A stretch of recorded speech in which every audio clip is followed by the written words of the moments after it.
चंद्रभागा नदीत बुडून 3 महिला भाविकांचा मृत्यू झालाय। स्नानासाठी चंद्रभागा नदीत उतरलेल्या 3 महिला भाविकांचा मृत्यू झालाय। पुंडलिक मंदिराजवळ स्नानासाठी उतरलेल्या महिला भाविक बुडाल्या। 2 महिलांचे मृतदेह सापडले असून तिसऱ्या महिलेचा शोध सुरू आहे। चंद्रभागा नदीचं स्नान आणि देवदर्शनासाठी आलेल्या जालना जिल्ह्यातील भोकरदन तालुक्यातील संगीता सपकाळ आणि सुनीता सपकाळ तसंच एका अनोळखी महिला भाविकाचा पाण्याचा अंदाज न आल्यानं मृत्यू झाला। त्यामुळे चंद्रभागा नदीमध्ये बुडून 3 महिला भाविकांचा यामध्ये दुर्दैवी मृत्यू झालेला आहे। आता एकंदरीतच 2 महिलांचा मृतदेह सापडण्यात विभागाला यश आलेलं आहे, मात्र एका महिलेचा सध्या शोध घेतला जातोय। त्यामुळे एकंदरीतच आता या सगळ्या प्रकरणानंतर या ठिकाणी पाण्याचा अंदाज न येता अशा कुठलीही दुर्घटना घडू नये यासाठी प्रशासन सध्या अलर्ट मोडवर असल्याचं दिसून येतंय।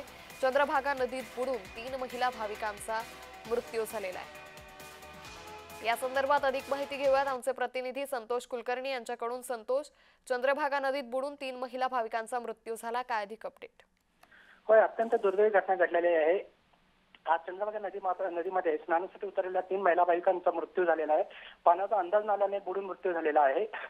जालना जिल्ह्यातील भोकरदन तालुक्यातील संगीता सपकाळ व सुनीता सपकाळ व एका अनोळखी महिलेचा मृत्यू झालेला आहे।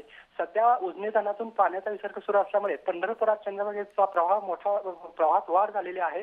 पाणी पातळीत वाढ झालेली आहे आणि चंद्रभागा वेगाने वाहत आहे।